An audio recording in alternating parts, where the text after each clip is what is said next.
এই ভিডিওতে আপনাদের সাথে আমার আলোচনা হবে ডার্ট ডেটা টাইপস নিয়ে। আমরা একটু পূর্ববর্তী ক্লাসের ভিডিওতে চলে যাই। ডার্টের মধ্যে এর আগে আমরা দেখেছিলাম ভ্যারিয়েবল সম্পর্কে।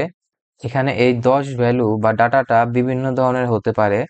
এই ডেটাটা হতে পারে নাম্বার, হতে পারে স্ট্রিং, হতে পারে বুলিয়ান, লিস্ট, হতে পারে ম্যাপস, হতে পারে রুনস, হতে পারে সিম্বল। এই ভ্যারিয়েবলের সাথে যে ডেটাগুলো আমরা অ্যাসাইন করে দেই, এই বিভিন্ন ধরন নিয়ে আমাদেরকে পড়াশোনা করতে হবে।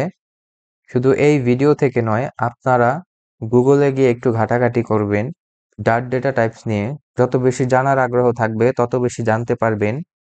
তো সাজেশন এইটুকুই। প্রথমেই আমরা ডার্ট নাম্বার ডেটা টাইপ নিয়ে আলোচনা করে নেই।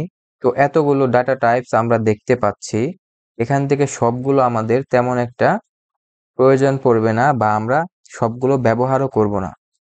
এখান থেকে প্রথম 5টা number, string, boolean, list, maps এগুলোই বেশিরভাগ ব্যবহার হয়ে থাকে। রুনস এবং সিম্বল তেমন একটা ব্যবহার হয় না।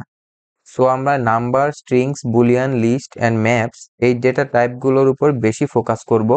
এগুলো নিয়েই আমরা বেশি পড়াশোনা করব এবং সামনের দিকে আগাবো। এখন নাম্বার ডেটা টাইপস এর ভিতরে এটি আবার দুই ধরনের হতে পারে। ইন্টিজার মানে হচ্ছে পূর্ণ সংখ্যা, সেজন্য বলা হচ্ছে যে integer values represents the whole number or non-fractional values, অর্থাৎ একটি পূর্ণ সংখ্যা অথবা অভগ্নাংশ সংখ্যাকে আমরা ইন্টিজার নাম্বার বলবো বা ইন্টিজার ডেটা টাইপস বলবো।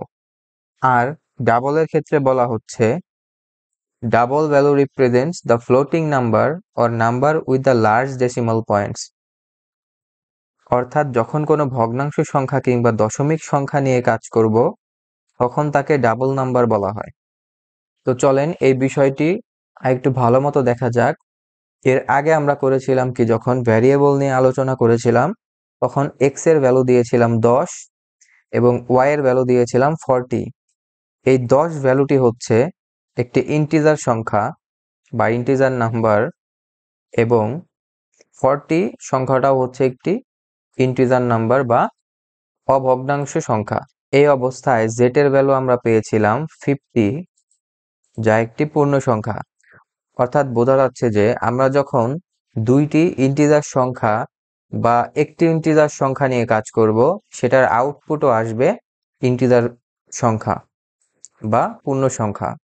এখন যদি আমরা এই 10-এর পাশে কোনো দশমিক ভ্যালু যোগ করি, তাহলে আমাদের এই জেড এর ভ্যালু পরিবর্তন হয়ে একটি দশমিক ভ্যালু বা ডাবল ভ্যালু চলে আসবে। এই যে 15.05, আমরা যেহেতু এক্স এর ভ্যালু দশমিক করে দিয়েছি অর্থাৎ ডাবল করে দিয়েছি, এর জন্য আমাদের এই জেড এর ভ্যালুও ডাবল হয়ে গেছে। তো এর পরের ভিডিওতে আলোচনা করব বুলিয়ান এবং স্ট্রিং ডাটা টাইপস নিয়ে। ধন্যবাদ সবাইকে সময় দিয়ে ভিডিওটি দেখার জন্য। পরবর্তী ভিডিও মিস না করতে চাইলে আমার চ্যানেলটিকে সাবস্ক্রাইব করে দিবেন এবং চ্যানেলের বেল বাটন অন করে রাখুন। ধন্যবাদ সবাইকে।